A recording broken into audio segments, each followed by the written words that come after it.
toutes et tous. Un sujet, ou une question plutôt compliquée à explorer ensemble en un temps court, 5 minutes.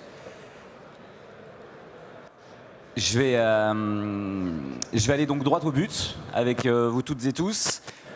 Le sujet de la houlogénération, c'est l'un des sujets peut-être les plus compliqués à approcher lorsqu'on s'intéresse au potentiel de développement des énergies marines renouvelables en France et à l'international.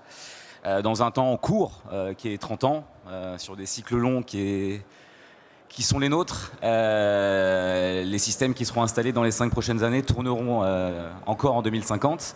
Donc, ce que je vous montre ici, en fait, en pré-introduction, c'est 3 sous-segments, en fait, que structure le marché de la houlogénération depuis qu'on regarde la manière de valoriser au mieux la ressource houlomotrice, qui est diffuse et présente dans le monde entier. La houle, c'est finalement un dérivé du vent qui est lui-même un dérivé du soleil. D'ailleurs, je vous fais ce petit quiz, si vous voulez, ça vous amusera d'échanger ensemble si c'est pas complètement évident pour vous, mais il n'y a que 2 ressources renouvelables sur Terre qui ne sont pas des dérivés du rayonnement solaire. Donc pas la houle, du coup, puisque c'est un dérivé du vent, dérivé du soleil, mais il y en a 2 autres, je vous laisserai les retrouver entre vous. Donc là, en fait, on est vraiment présent sur une ressource qui est très étalée partout dans le monde, sur les océans, bien entendu. Et donc, il y a une ressource évidemment stratégique à aller chercher en termes de potentiel de contribution à la production électrique faiblement carbonée. Et cette ressource stratégique, elle est plutôt éloignée des côtes. Et donc, c'est le segment offshore que vous voyez à gauche, celui qu'on appelle offshore, c'est-à-dire finalement celle que vous pouvez imaginer de la manière la plus intuitive, c'est-à-dire des grandes fermes, comme on pense aujourd'hui à l'éolien en mer évidemment, des grandes fermes qui produisent plus ou moins loin des côtes une forte production électrique avec plusieurs systèmes qui sont constitués. Si on ne pensait à investir que ce sujet-là, que ce segment-là, j'aurais pas grand-chose à vous dire, à part qu'il y a un foisonnement de technologies depuis maintenant plus de 30 ans, avec moi j'en ai dénombré déjà 150 dès les années 2007, 2008, 2009, quand j'ai commencé à regarder ces technologies. Donc il y a un foisonnement technologique absolument incroyable, parce qu'ici on n'est pas sur de la valorisation de savoir-faire. Pour faire simple, même si c'est toujours plus compliqué que ça pour les ingénieurs systèmes qui sont ici, l'éolien en mer, on s'est quand même inspiré des architectures d'éoliennes terrestres, même si les structures architecturales des éoliennes offshore sont évidemment bien différentes, et notamment avec le synchrone et l'entraînement direct. On est quand même sur une architecture technique qui est quand même pas trop éloignée de l'éolien terrestre.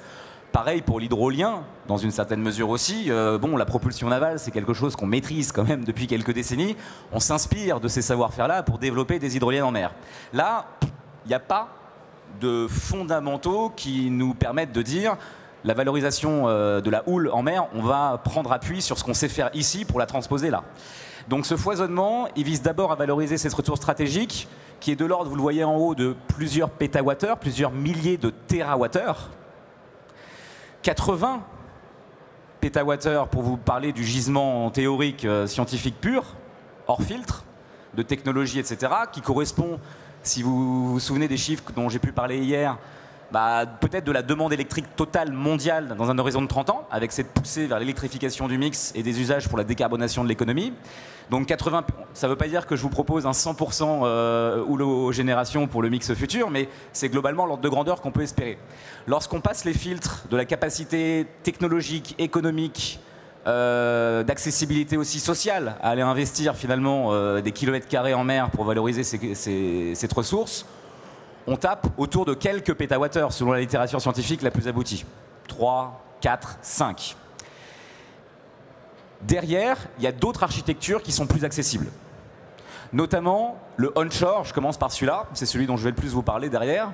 C'est finalement valoriser la houle qui frappe finalement des digues ou finalement la côte, qui est une ressource donc de base beaucoup plus accessible et sur lesquelles les systèmes sont posés par définition, c'est tautologique, à proximité du littoral, à proximité de la digue, et donc plus accessible sur le plan technique et économique et de récupération. Entre les deux, on a ce qu'on appelle le nearshore, qui sont des architectures que j'ai déjà entendues beaucoup qualifiées de farfelues, mais elles sont là, et il y a eu des protos, il y a eu des démonstrations qui sont allées là, et c'est des architectures qui vont récupérer l'énergie des vagues à proximité des côtes, parce que la production électrique de cette énergie se fait à terre. Donc il y a vraiment des architectures hybrides et plus ou moins complexes qui visent à valoriser, selon des conditions technico-économiques les plus attractives, cette ressource depuis plus de 30 ans. Force est de constater que c'est compliqué d'y arriver. Et aujourd'hui, les technologies les plus abouties, ce qu'on appelle celles qui sont allées vers les TRL, les Technology Readiness Level, les plus élevés, c'est-à-dire les plus proches de l'industrialisation et du marché, c'est bien entendu les technologies onshore, qui foisonnent d'ailleurs aujourd'hui. Il y en a beaucoup moins que 150. Mais aujourd'hui, elles investissent le marché, elles sont là. Et d'ailleurs, la table prochaine, je pense, en parlera beaucoup. C'est comment on peut lancer une industrialisation et une commercialisation de ces technologies sur la partie onshore et voir comment, et vous voyez l'une des deux raisons d'intérêt pur de ces segments-là, c'est pas, à mon avis, la première, c'est pas celle qui sera le plus mise en valeur dans la table ronde prochaine, c'est qualifier et valider des briques technologiques, mais aussi des savoir-faire sur le plan opérationnel, la pose, l'opération et maintenance, la dépose, etc. Et les cycles d'opération et de production et de performance sur ce segment-là plus accessible, et de penser à les valoriser pour accélérer la feuille de route qui tarde quand même à émerger sur le offshore, en particulier dans un horizon de 30 ans. L'autre raison, et je finirai là, qui me paraît aussi des plus intéressantes, et pour avoir fait pas mal de business plans finalement sur ces technologies onshore ou low génération, c'est de finalement comprendre que ce sont des projets de territoire. Et notamment autour, et ça c'est de l'ingénierie financière finalement qui permet d'aller décupler l'intérêt économique d'aller investir ces technologies, c'est de vous parler d'adaptation au dérèglement climatique. Hier, je vous ai beaucoup parlé d'atténuation, de baisse des émissions de gaz à effet de serre. Le dérèglement climatique, il est là, la montée des eaux, elle est là. Il va falloir investir massivement dans le renforcement des digues et dans la protection du trait de côte dans les prochaines décennies, partout dans le monde. Cet investissement qui va se faire largement par des finances publiques a un intérêt en termes de mutualisation et d'optimisation à penser aussi, puisque c'est un argent qui doit être investi de fait, de pouvoir électrifier ces digues. Et là, le coût marginal de l'électrification sur une digue qui de toute façon doit être réinvestie ou construite, eh bien, il est extrêmement intéressant de penser à poser des systèmes de hologénération sur ces projets de renforcement de digues et d'aller trouver finalement un double intérêt. Je réponds à un enjeu qui est celui de ma montée des eaux et je renforce la protection de mon trait de côte. Et je produis de l'électricité faiblement carbonée sur ces projets-là.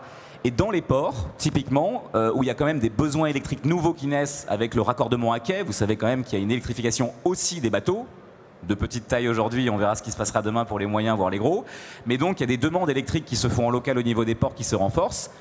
Très belle idée, finalement, et perspective que de penser que cette électricité-là, eh bien, on va la produire sur place, autour de ces fameuses digues électriques renforcées. Voilà, je m'arrêterai là pour ouvrir ces perspectives. Les questions clés, et peut-être que la table ronde pourra explorer ces questions-là que je vous ai présentées, autour de où est-ce que ça va démarrer. Et en France, il y a des projets.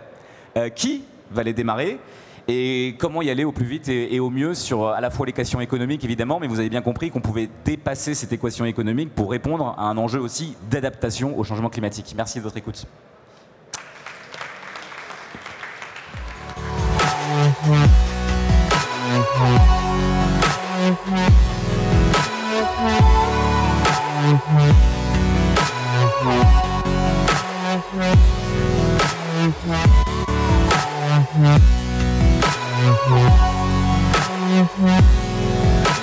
Yeah.